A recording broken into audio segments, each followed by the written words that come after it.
Chapter 1. To deliver you from the preliminary terrors.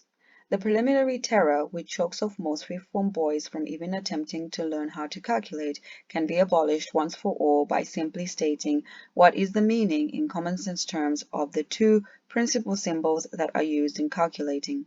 These dreadful symbols are 1. D, which merely means a little bit of. Thus, dx means a little bit of x, or du means a little bit of u.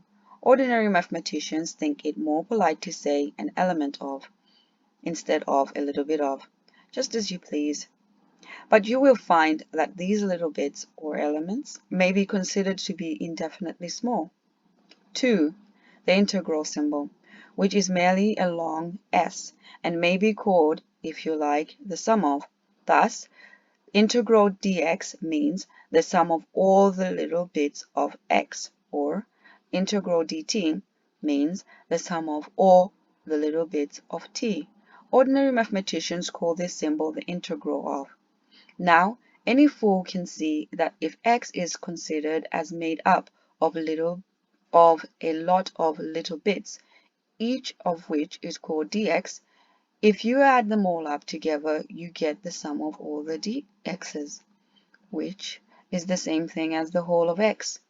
The word integral simply means the whole. If you think of the duration of time for 1 hour, you may, if you like, think of it as cut up into 3,600 little bits called seconds. The whole of the 3,600 little bits added up together make 1 hour. When you see an expression that begins with a terrifying symbol, you will henceforth know that it is put there merely to give you instructions that you are now to perform the operation, if you can, of totaling up all the little bits that are indicated by the symbols that follow. That's all.